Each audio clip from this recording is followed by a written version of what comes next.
Today we're going to continue our conversation around love, and love has been the subject for the last 6 weeks. We've been working with the Dalai Lama's book, How to Expand Love. That we discuss some of the secrets or some of the practices or some ideas, at least, that might help us with romantic relationships. And so part of these ideas that I'm going to propose here might begin to knock some of the crust off and allow for a reconnection from the heart to heart.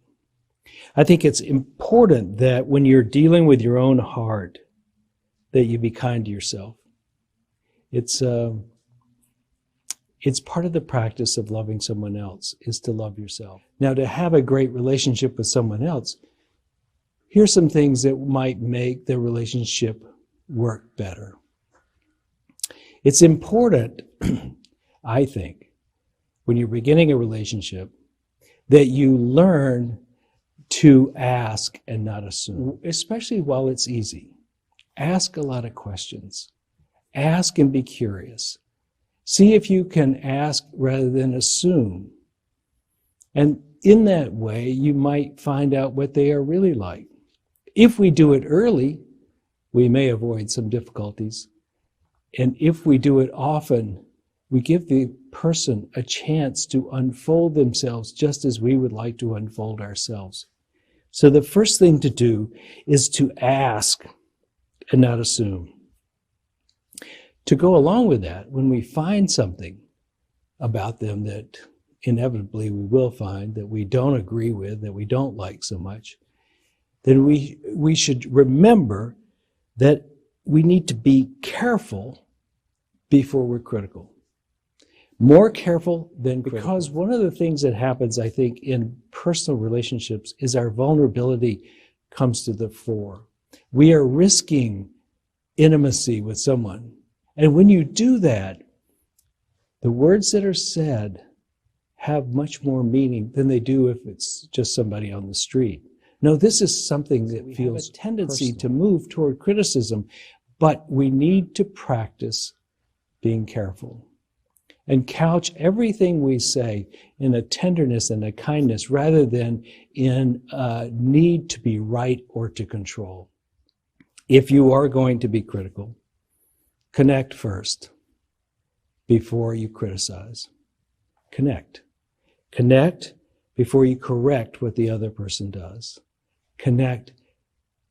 Make physical contact, perhaps. Make emotional contact. Make understanding more important than correcting.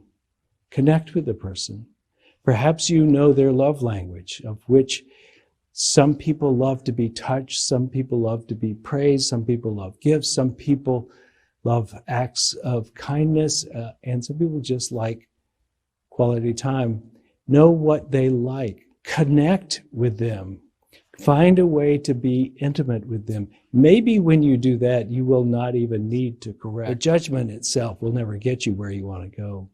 You can love someone into being, but you can't correct them into being not a full-grown human being.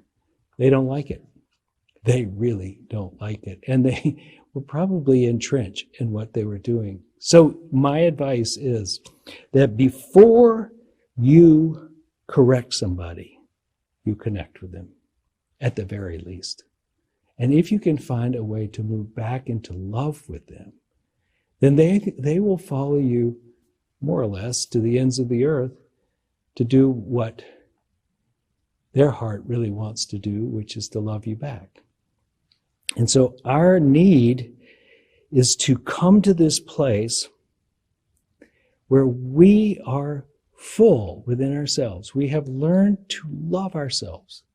And we have now learned to practice this art of loving without judgment. Now, if this is a persistent imbalance of one person always chasing one and one person always fleeing from the other, then I don't think things will go well. So the trick is to know that if you are pursuing, you're trying to fill too much, that is, you're trying to fill that emptiness within you by catching someone, by getting someone to say they love you.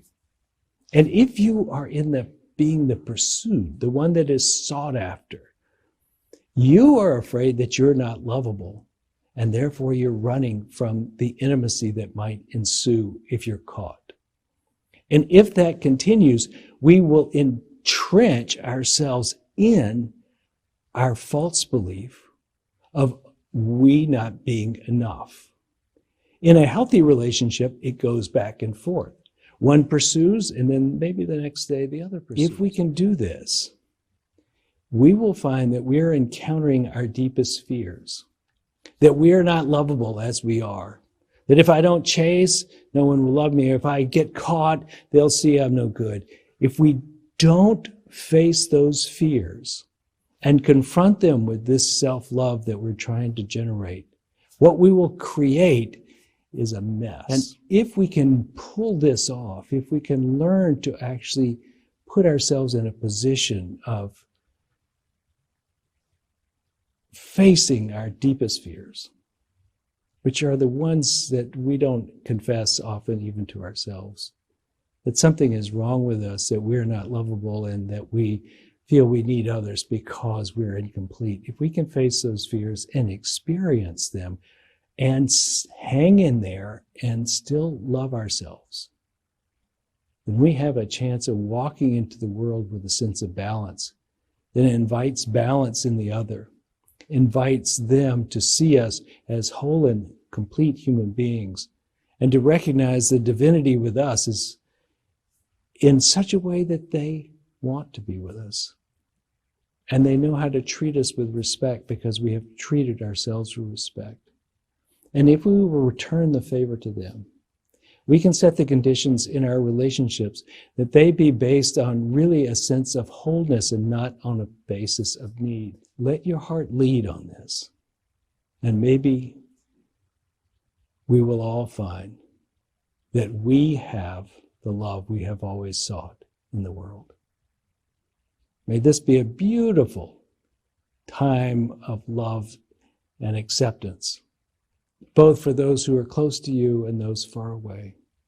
And may you find that you are so lovable that you can happily, vigorously, joyously say, I love myself. And so it is. Namaste.